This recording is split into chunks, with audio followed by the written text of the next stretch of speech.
ویسے میری بساط کیا ایک دیا کیا کہنے شعر سے دلچسپی، اور یہ تو سن 50 کی دہائی سے جب سے آدمی نے ہوش سنبھالا، اور تو یہ رہا، جاری رہا.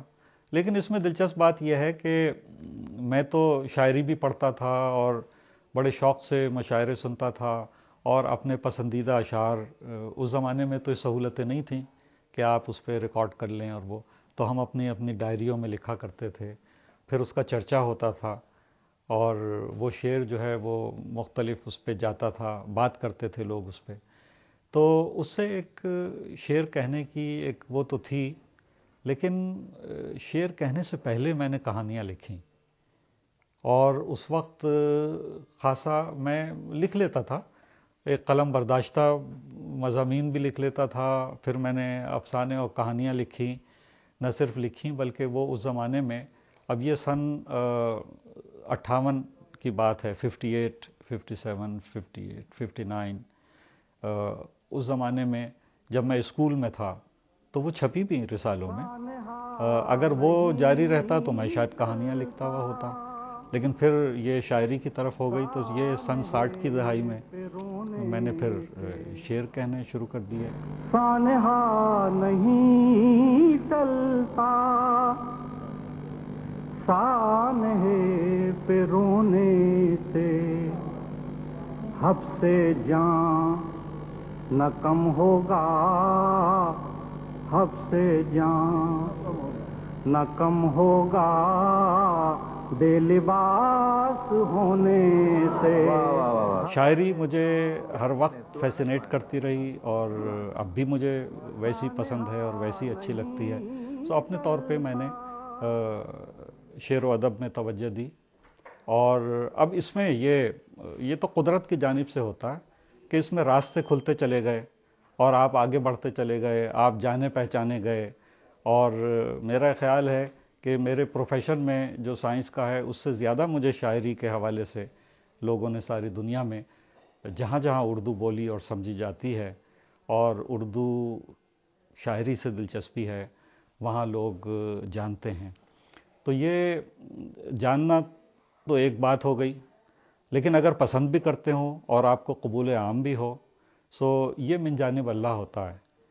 من جانب اللہ میں کیوں کہہ رہا ہوں؟ دیکھیے، میں اس لیے کہہ رہا ہوں کہ لوگ تو سبھی کچھ نہ کچھ کہہ رہے ہیں، شاعری میں بھی اور دوسرے حوالوں سے، مگر کبھی ایسا ہوتا ہے کہ وہی بات آپ کر رہے ہیں لیکن آپ کی بات میں تاثیر پیدا ہو جاتی ہے. سو یہ جو تاثیر کا پیدا ہونا ہے، یہ من جانب اللہ ہے. اگر انہی الفاظ میں، انہی چیزوں میں وہ تاثیر آنے لگے تو وہ میں تو بہت شکر ادا کرتا ہوں اللہ تعالیٰ کا کہ اس نے بہت یہ بھی کرم کیا کہ نہ صرف جانے پہچانے گئے مگر لوگ پسند کرتے ہیں. آپ کا تعلق ایک بہت ہی علمی گھرانے سے ہے، تو آپ کو لگتا ہے کہ وہ علمی ورثہ پھر آپ کو جو ہے ملا اور پھر آپ اس کو لے کر آگے بڑھے؟ جی بالکل بالکل. میرا یہ خیال ہے کہ یہ بہت اہم بات آپ نے چھیڑی ہے.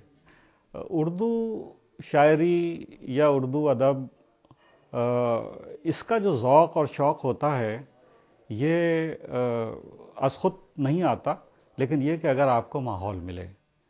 تو میرے گھر میں کیونکہ اس کا چرچا تھا، ادب، زبان، ثقافت، تو یہ ساری چیزیں، تو یہ شوق کا پیدا ہو جانا، اور روایتیں بھی تھیں پوری خاندانی چلی آ رہی تھی. اچھا، اب میں اس میں ایک بات، کیونکہ نیا زمانہ ہے بھائی، نئے زمانے میں اگر آپ کو کوئی چیز کسی کو بھجوانی ہو تو میں کیا کروں گا؟ میں اس کا ایک پارسل بنا دوں گا، میں اسے کوریئر سروس کے حوالے کر دوں گا، اور وہ گھنٹوں میں آپ کے پاس پہنچا دیں گے. اسے جہاں آپ منتقل کرنا چاہیں، بھیجنا چاہیں، وہ بھیج جائے گا. لیکن زبان، ادب، ثقافت، اعلیٰ اقدار، مثبت قدریں، یہ ساری چیزیں کوریئر سے منتقل نہیں ہوتی. یہ ایک سنجیدہ عمل ہے کہ ہماری معاشرت میں والدین سے اپنے بچوں میں، اور پورے ماحول اور معاشرے سے وہاں کے بچوں اور نئی جنریشن میں یہ جانا چاہیے. تو یہ کوریئر ووریئر سے نہیں جا سکتا، کسی طریقے سے آپ نیٹ پہ منتقل کر دیں، نہیں. یہ تو ٹائم لیتا ہے.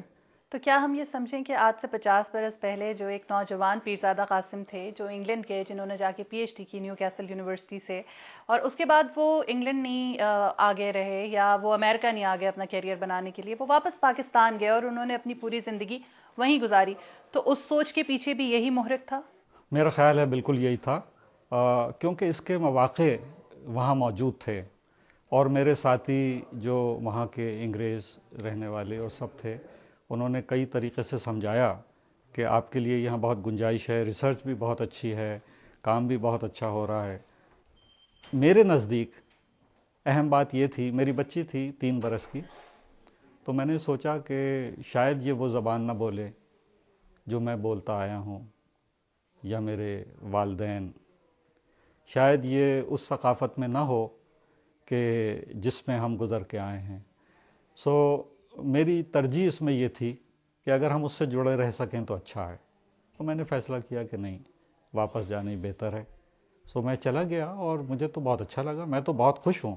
پیرزادہ صاحب، آپ کے بارے میں جب جانتے ہیں، دیکھتے ہیں آپ کی گزشتہ زندگی کو، تو بڑے ایک مزے کی چیز دکھائی دیتی ہے کہ آپ فزیولوجی کے شعبے کے ساتھ وابستہ رہے، نیورو سائنس کے ساتھ رہے، آپ نے پی ایچ ڈی باہر انگلینڈ جا کر کی ہے، تو وہاں سے اردو شعر و شاعری، یہ تو بڑی متضاد سی چیزیں لگتی ہیں، تو کیسے یہ کس طرح سے ہوا؟ شاعری جو ہے دراصل وہ میری پہلی محبت ہے اور مجھے اچھا لگتا ہے. اب یہ ہے کہ اس سے ہٹ کے میں نے ساری زندگی سائنس پڑھی، سائنس پڑھائی اور سائنس میں ریسرچ کرتا رہا، تو وہ اپنے مطالبات الگ ہیں. وقت نے آرزو کی لو دیر ہوئی بجھا بھی دی، وقت نے آرزو کی لو دیر ہوئی بجھا بھی دی، اب بھی پگھل رہے ہیں آگ بہت عجیب ہیں. لیکن میرا خیال ہے کہ سائنس جو ہے آپ کے ذہن کو وسیع کر دیتی ہے، پس منظر اور پیش منظر جو ہے وہ بالکل مختلف طریقے سے سامنے آنے لگتا ہے. تو اس میں کوئی ٹکراؤ نہیں ہے، اگر کوئی بیلنس کر سکے کہ سائنس بھی ہے اور ادب کے ساتھ اگر وہ جڑا ہو.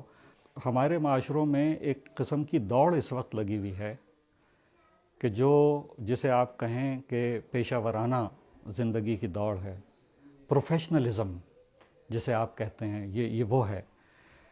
ہر شخص یہ چاہتا ہے کہ وہ بہترین اعلیٰ ترین، مثلاً کوئی ڈاکٹر ہو، کوئی انجینئر ہو، بزنس مینیجر ہو، لائر ہو، یہ بہت ہی اعلیٰ کوالٹی کے چاہتے ہیں، A1. سو A1 تو چاہتے ہیں. میں ان سے سوال کرتا ہوں کہ بھئی یہ جو لوگ آپ جس کی تلاش میں ہیں، جو بننا چاہتے ہیں، تو کیا آپ انسان چاہتے ہو یا روبوٹس؟ اگر آپ انسان چاہتے ہو تو پھر اسے اس کے ساتھ، اس پروفیشن کے ساتھ کچھ اور باتیں بھی سیکھنی چاہیے.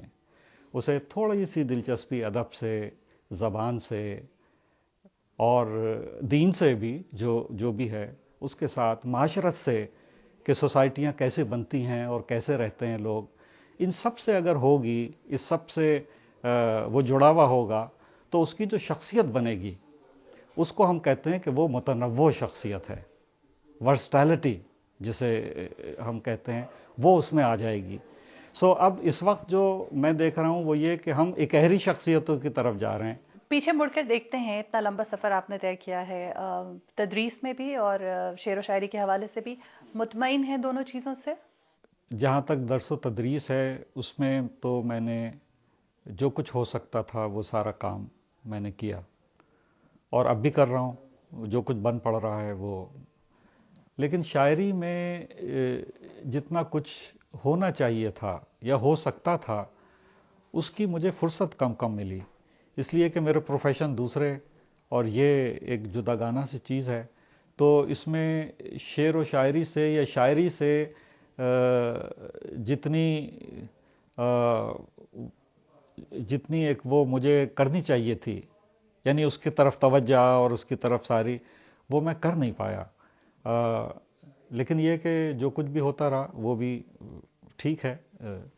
شاید میں اور زیادہ، اگر میرا پروفیشن تھوڑا سا مجھے اجازت دیتا، اگر میری درس و تدریس اور میرے موضوعات بھی وہی ہوتے کہ ادب اور زبان اور ثقافت، تو شاید میں کل وقتی طور پہ یہ کام کرتا رہتا.